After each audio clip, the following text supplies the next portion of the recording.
So I think we're ready to start now. So welcome everyone to this 30 minutes webinar about EqHub, where we will talk about the basic things to know about EqHub. The team who will organize the meeting on the webinar is Julia, who will tell us a little bit about the webinar and how it's organized, how you can ask questions and so on. And then Andrea will give us an update on how EqHub is working. And then I will give a short introduction about Offshore Norge and Offshore Norge's role related to EqHub. The topic of today and the agenda is as follows. So we will give an introduction to EqHub.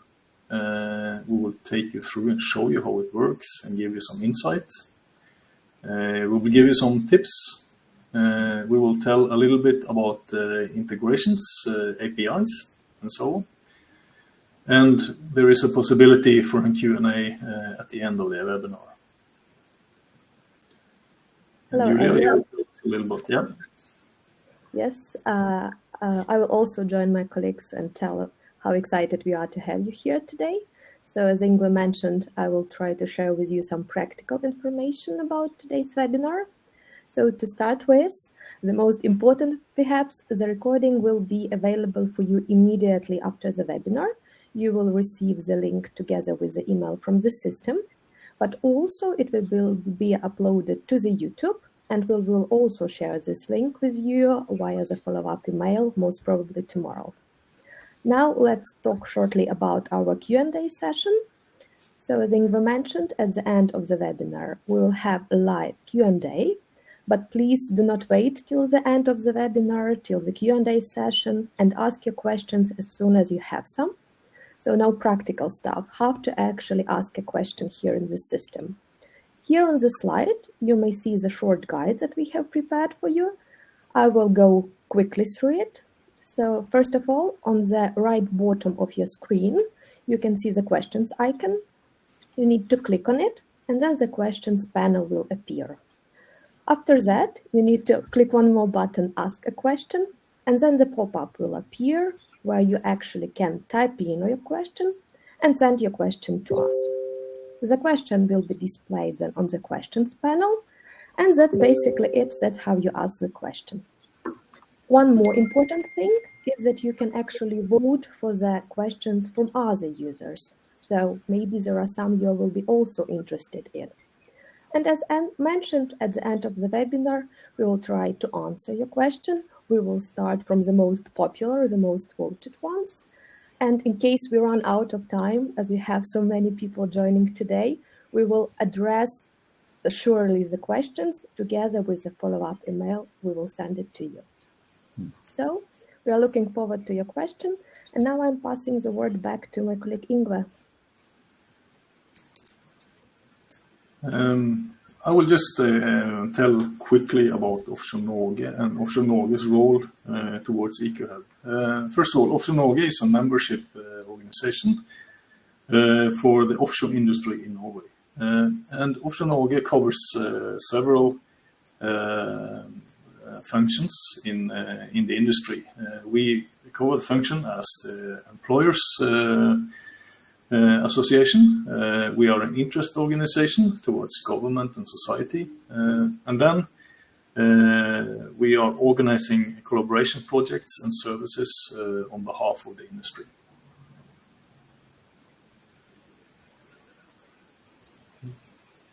And related to services in Offshore Norge, here are some examples of the services that Offshore Norge is organizing on behalf of the industry. So we have services like L2S that some people might know, Magnet JQS, which some people also might know, virtual inventory, and also in this we have EqHub.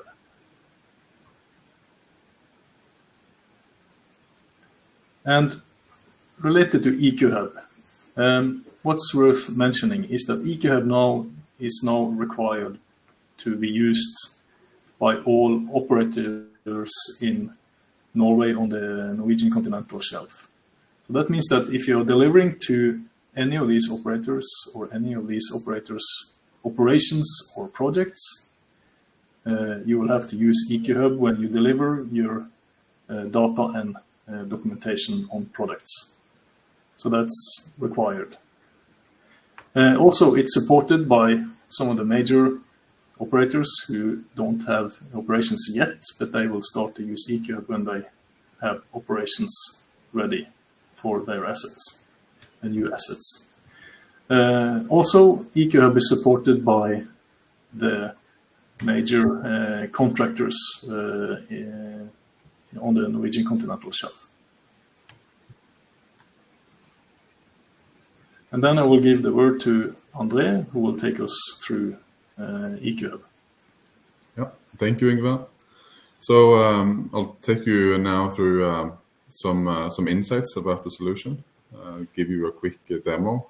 First and foremost, most important things for those of you who haven't gotten started yet, it's important to understand that the authentication process and level for EqHub and related services is currently through Collaborate Hello.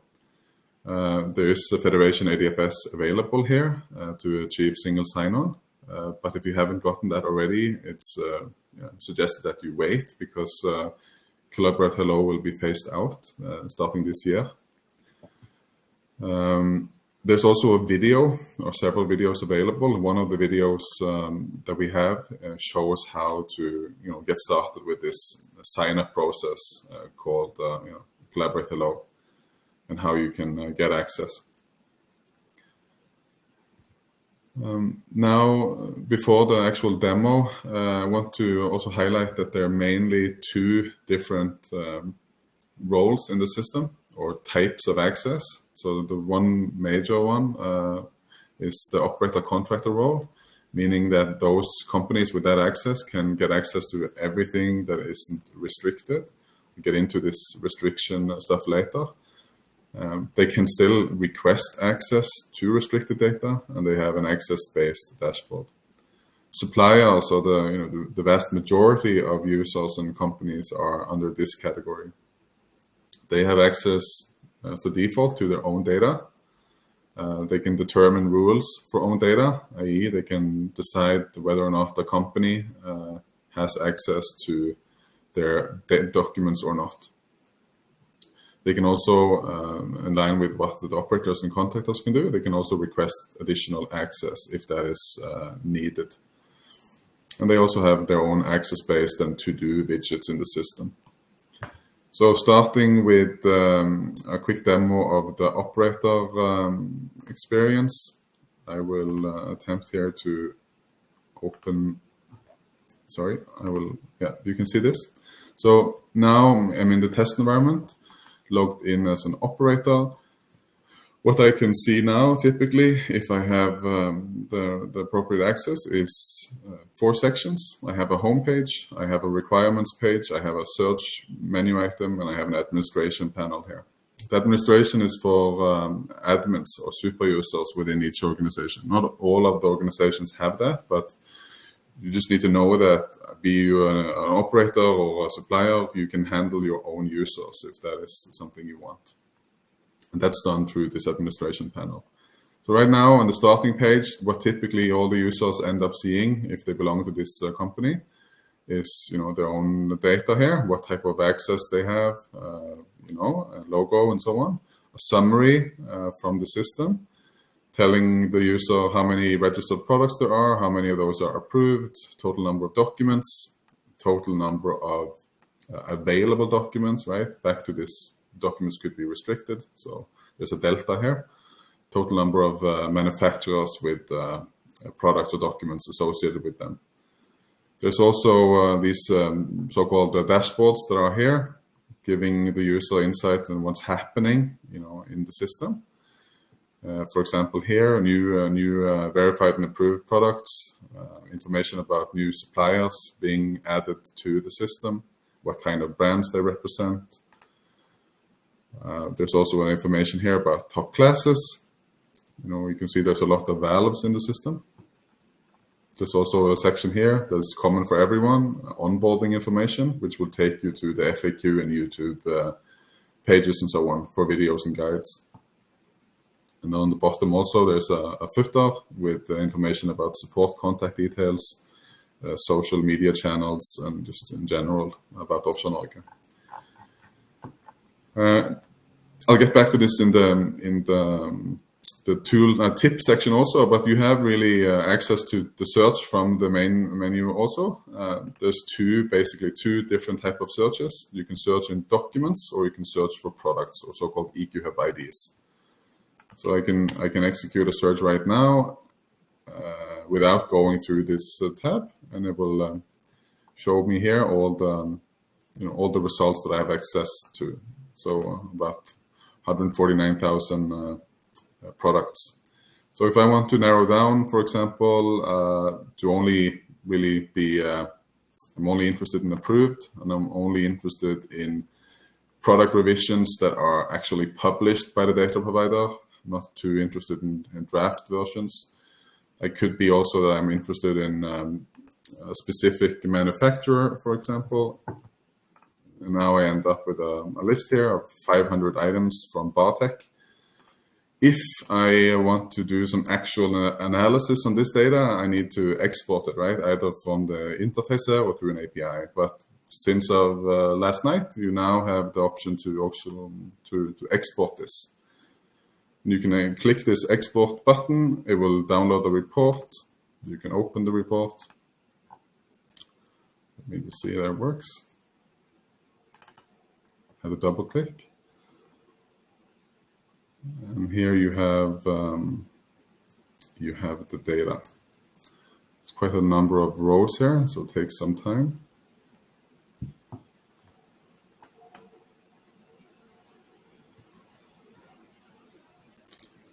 Bear with me. Yeah, here it is. First thing you'll see, if you want to send this around in-house in your organization, you will have some timestamp information here. You will also know who has generated the report, what the report consists of, the so-called filters, which is Bartek, and the status is approved and published. And here you can play around with the data and investigate and do lookups and so on with against other sources. So please enjoy this. This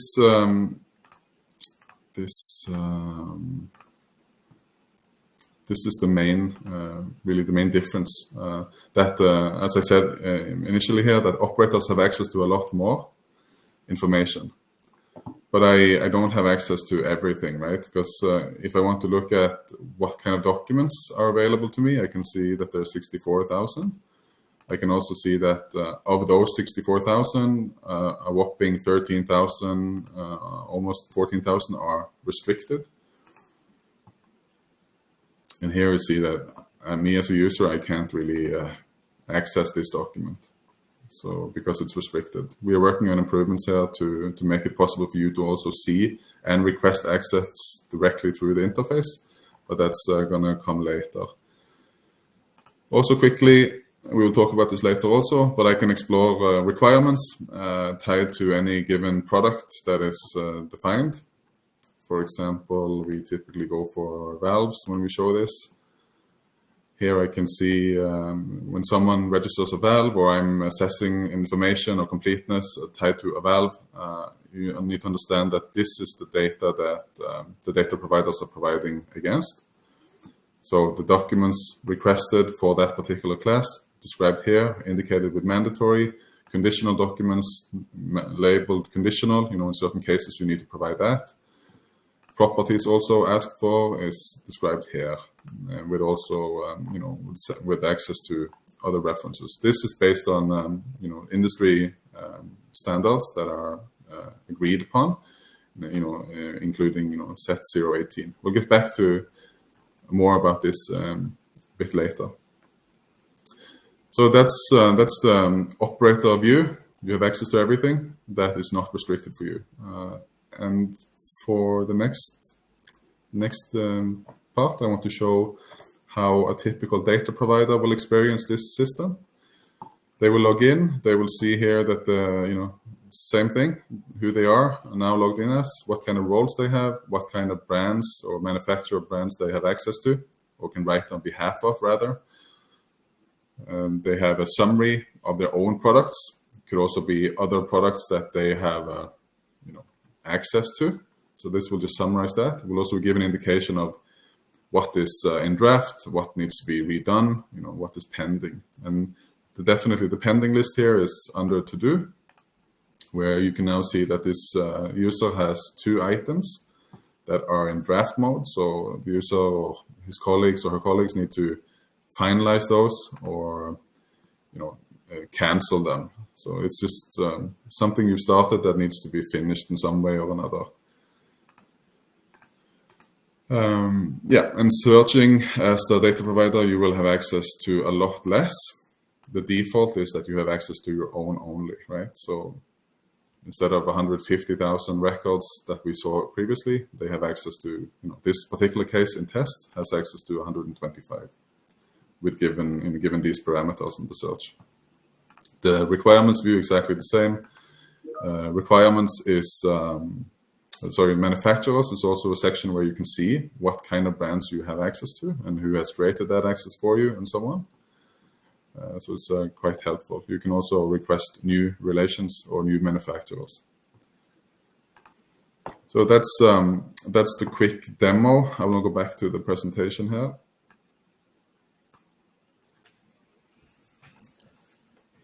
Sorry. Moving on to tips. We have selected a few tips that we want to talk about now. The first one is, how to get access to EqHub, how to search, what's the main differences, how to extract data, what kind of access principles are there here for the users and organizations, a bit more about requirements, and at the end here, how you can get started really with the solution, whether or not you have gotten access or not. There's a lot of material available. The first one is getting access, right? So of those of you in this meeting now, we assume that about half, maybe a bit more, have access already. But there's a big portion of you who doesn't have access yet and would like to have access. And that's great. It's very simple.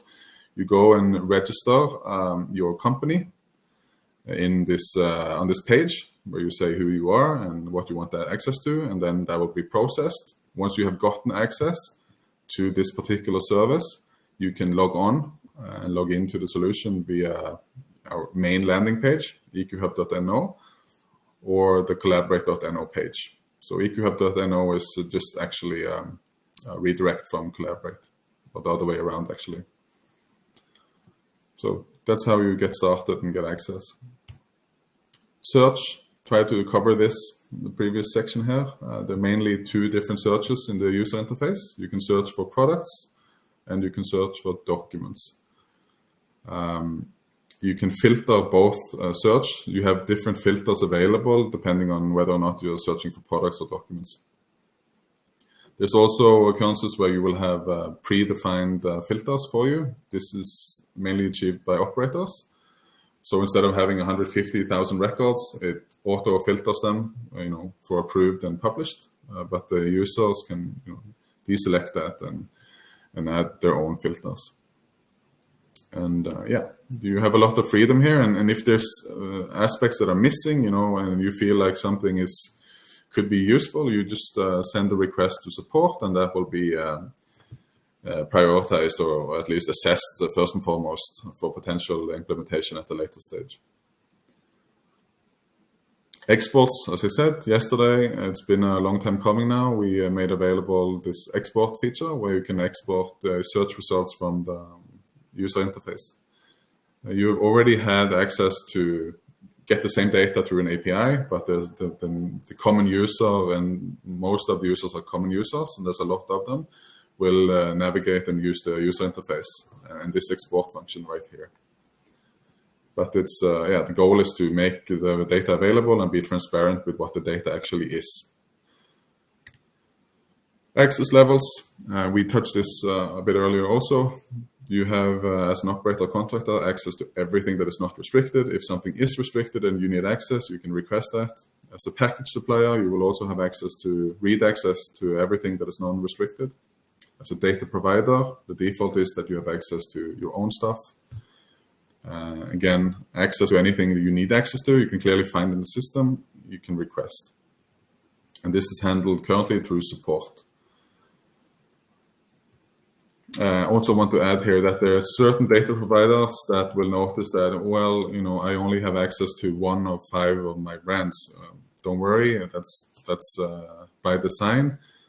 Request access to the brands you want access to through support, and they will ensure that you get that.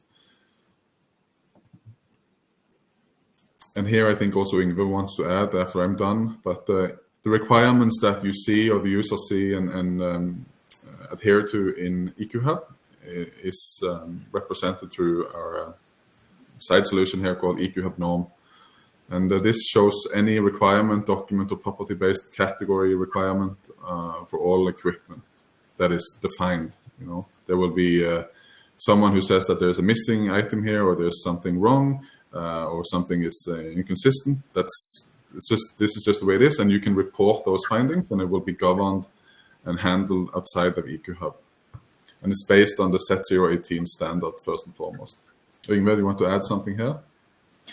I think you describe it quite okay. So what's important to say is that the requirements that you can see here, that's what EqHub is based on, and that's what the industry currently is agreeing on. And then the world isn't perfect. So as you mentioned, if there is comments or feedback, we can do that through the system, or you can send it to support, and we will handle feedback from everyone, and we will raise that through the governance process with the standardization organizations. That's excellent. Thank you, Yngve. Yeah. At the onboarding center also, I showed you all have access to that through the interface, but there's a lot of information available on our webpage, also with dedicated YouTube channels where you can find a lot of videos. So please, get started with that if you feel it's necessary. Now, briefly on integrations before we move on to the Q&A. So, EqHub, we've always had an API, but as of this year, in June, we are now able to provide this really readily to anyone with a demonstrated use case for it. So we want more and more organizations and companies to interact and use the data to figure out better to utilize the data in any way that makes sense for that organization. So please be aware, if you need this, send a request and you will most likely get it, without delay. And we're starting now with a basic setup, but in the future we will accommodate additional methods, again based on our own use cases across our own services, but also for you guys when you have a demonstrated need and something you're trying to achieve that is currently limited by the offering that we have, raise that and we will handle that request. I'd say again, the aim for the API is to be accessible to all, And we need you guys to consume and perform meaningful interactions with the data back and forth. Currently now it's mostly available, the main method available is for you to extract the data, but we have some cases where users are looking into providing data also to EqHub through their own systems, which is very exciting. And we want this to be helping, a help for you and your business processes. An example of an overview here of what really this is about. So we have a lot of services Yngve covered recently in the previous slides. Some of those, virtual inventory, critical loop, and EqHub are in this so-called material management portfolio. And these services are interacting with each other, exchanging data. Currently, there's also just a selection here. There's quite a few more, but a selection of companies that are extracting data from EqHub and using it. And Able is the one case where we're trying to achieve a way where they can also provide data to EqHub, but this is not done yet. So it's very exciting times, and encourage you guys to explore and request this and stop playing with it. Now, Julia, you want to give an intro to the Q&A? Yes, so we received quite a lot of questions. We will try to cover most of them. As promised, others will be addressed via the follow-up email. So I will now read them out loudly, and I will ask you, Andrea and Ingve, to respond to the ones you feel you can do it best. And I will start with the questions that received the most votes. So the first one is who to contact when we find approved EqHub ID and we see errors or documents to be updated. The first line of contact here is always going to be support@eqhub.no.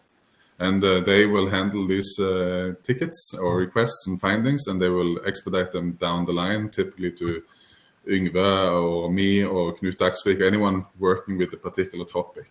So the first and foremost, please send it to support@eqhub.no. Okay, thank you. Then the next one. Why are custom-made equipment, for example, control valves, with project-specific docs with tag numbers entered into the system when it can never be reused? This is double work as it already has received code 1 by the client. I can answer that. So it's up to the supplier if they want to deliver into EqHub, and in some cases it has been relevant historically for some suppliers to deliver the valves as project-specific deliveries, not unique into EqHub, and that's been requested by some of the operators. Going forward, we will work on this, and we will try to explain to the industry how this is going to work into the future, so we can secure reuse of the information as much as possible. But the reason is that we have some legacy and historical data, which for different reasons, when the project was delivered, some deliveries has looked like that. Yeah. Okay, thank you. And the next question: how to engage a vendor abroad to use EqHub actively for all their equipment? So it was. Can you repeat it, Julia? How to engage vendor abroad to use EqHub actively for all their equipment? Yeah, so this is different ways of doing this. But the first part is that the operators will have to communicate their requirements. And then it's, of course, also the contractor who will then also communicate the requirements in the specific projects that they are delivering to. And through the requirements, then there will be suppliers independent of where they are. They will need to then follow the requirements on using EqHub. Okay, the next one. Who is verifying and approving in EqHub? We have certified verifiers who will verify the content in EqHub. So currently we are using two companies, ShareCat and Able. Not Able, sorry, Morel Apply. And they have certified verifiers who are doing this job now. And then we are also having dialogue with Able and some of the other contractors to certify more people who can do this. Can I add something there also? So actually, last week already, Able was enrolled in this verification program with, I think, he's not here, the coordinator, but I think 8 verifiers. And the goal, I guess, is that down the line, more and more companies will take ownership of this themselves, and there will be a lot more verifiers around there handling own deliveries according to the actual requirements, of course, that are set in place by EqHub. Yeah, but it's. I will also say that it's Offshore Norge who will then approve the people who get access to do that verification job, because we need to control it. Yes. Yeah, good point on that. Okay, thank you. One more question.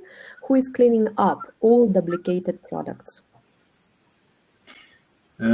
We will do that from Offshore Norway side. So we have started a program now related to data quality in EqHub, and we will continue and carry out with that task throughout next year until we have control of the statuses.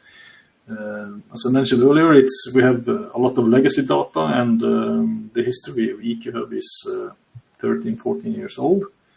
So initially there was different requirements and so on, which is not valid anymore. So that's why the quality will be a little bit different from item to item in some cases. But we are working, and we will execute a lot of work during next year to fix that. And we are also these days working on removing stuff which is clearly not in the quality that we want. Can I also add here, it's important to also, I think, add that this is, yes, led by Offshore Norway, but of course we are involving the stakeholders that have used and gotten this stuff into the system. So it's,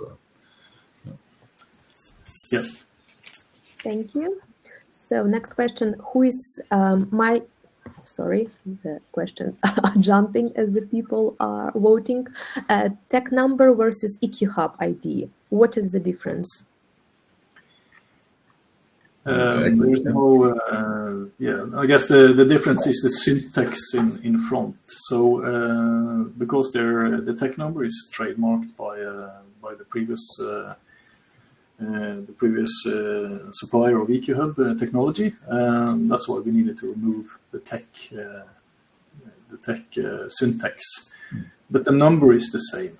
So you remove tech and then you have the number will be the same as previous.